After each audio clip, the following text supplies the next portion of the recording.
All right, today we're going to talk about a great tool in the EOS Toolbox. We call it KOLBE, and it's a personality assessment tool that we love to use in the EOS process. There's a couple of reasons that we really love KOLBE. The first one is I just think because it's so simple. A lot of these personality profiling tools, they really break things into a whole bunch of categories. I love strength finders, but I think there's like 36 or 37 different types of strengths that you can have. KOLBE just comes into 4 basic things, and we'll talk about that in a minute. The other thing that really makes KOLBE special, if you want to call it, is it really kind of assesses your brain or the way you think about things in a special way. You're really looking at something different than what a lot of the other personality profiling tools do, and we'll talk about that in just a minute. Psychologists tell us that there's 3 parts to the human brain, or 3 ways that the human brain kind of works. One of those is what we call your cognitive abilities. And your cognitive abilities are kind of a cumulative sum total of your knowledge, your experience, your education, just the things you go through in life. And, based on that knowledge, experience, education that you get, you're really good at doing certain things. And so when you take something like the Wonderlic or some of those type of assessments, it helps you kind of know, what are you good at? What are your cognitive abilities? The second part is what they call the affective part of your brain. And this is just really kind of how you feel about things. This is things like what motivates you, what makes you happy, what makes you sad, what causes your emotions to come up, what are your values? It's really, the affective is really kind of what is your personality. And then the third part, and this is where KOLBE comes in, and a lot of the other tools don't really check this. We call this, what is your conative skills? And your conative skills is, as KOLBE or Kathy KOLBE would say, is what are your striving instincts? What it is when a problem or an issue comes at you, how do you process it? What do you do in that moment? How do you attack things? Because if the problem comes at you, you're going to evaluate it in a certain way. Now, the conative abilities, they are what you are, and they never change over time. Your cognitive abilities, as you go through life and you get different experiences, that can change. And your personality, as you go through life, that can change. But your conative, you can take a KOLBE assessment and come back and take it 30 years later, and it's going to change very little, if at all. How does it work? And it has 4 things it looks at, and that really kind of gives you a feel for the way you're going to attack problems. One is, we call it fact finder. And what that is just your need for and your desire to get a lot of information or a little information before you solve the problem. If you're a high fact finder like me and a problem comes up, you want to do some research. You want to know everything about it before you move to making a decision on what you're going to do. If you're a low fact finder, you're going to have this ability to just kind of get the information that you need, just that little bit, and then you're ready to go. You don't need all that extra information. And so, if you're on a leadership team and you're a high fact finder and you've got another team member that's a low fact finder, there can be some conflict, because if you're like me, you're a high fact finder, you're not wanting to make a decision yet because you think you need more.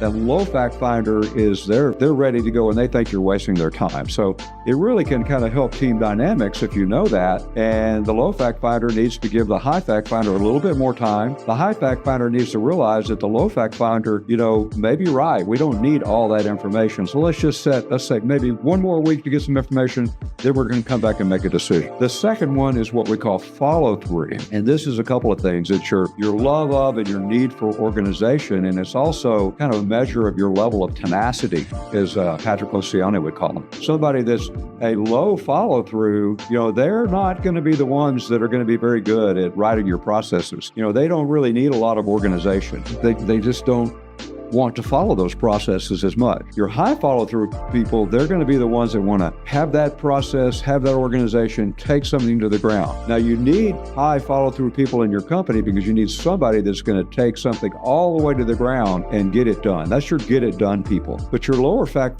follow-through people, you need those too, because those are the ones that are coming up with your ideas. And as soon as they process that idea in your head and they know how it's going to work, they're ready to hand that off to somebody else and go work on the next idea. So both of these, again, are very important attributes that you need in your company, is low follow-throughs and high follow-through. The third KOLBE assessment is what we call quick start. And what a quick start is, your aversion, if you want to call it, to risk and uncertainty before you make a decision. If you're a very high quick start, you don't mind making a decision, even though you know there's some risk and there's some uncertainty. A high quick start, they know there's risk, but they're saying, hey, the benefits are going to outweigh the risk. And if we don't get to Mars and plant our flag first, we're going to lose out on this opportunity. So we need to go ahead and take that risk and go. A very low quick start's going to say, no, we can't take that risk. That risk is too high. We just can't do that. So you can use this assessment is like in your finance department, you probably don't want any high quick starts. You want low quick starts. You want people in your finance department taking care of your money.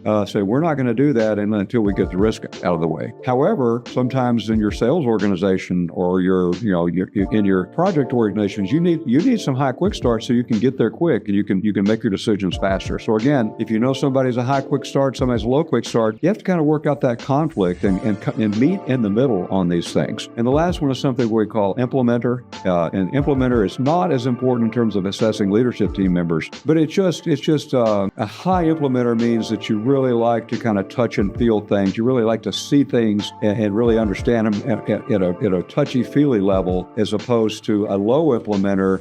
As soon as you understand the concept, you're ready to move on. And so most leadership team members we find are low implementers. That they don't really need to touch and feel things and see it all the way through. Usually your high implementers are people that are really good at training because they really want to show somebody every step in the way. They want to really take it down to the floor. High implementers a lot of times are craft workers because they love working with their hands. They love making things and seeing that they're doing that and actually, creating things with their hands, where high implementers or low implementers are generally people that are more, hey, we're going to come up with the idea, we're going to hand it off to somebody else. We're not going to have to, we really don't get as much personal benefit or personal satisfaction out of actually doing it. We just want to create it from a thought process. So hopefully I didn't confuse you too much with that, but just want to tell you KOLBE is a fantastic tool because it really covers that conative part, the part of your brain you really can't change, and your team members really need to know what everybody on the team is. So if somebody's a high fact finder, somebody's a low fact finder, you can meet in the middle and you can reduce that conflict that you have between people on your leadership team by knowing this. So we really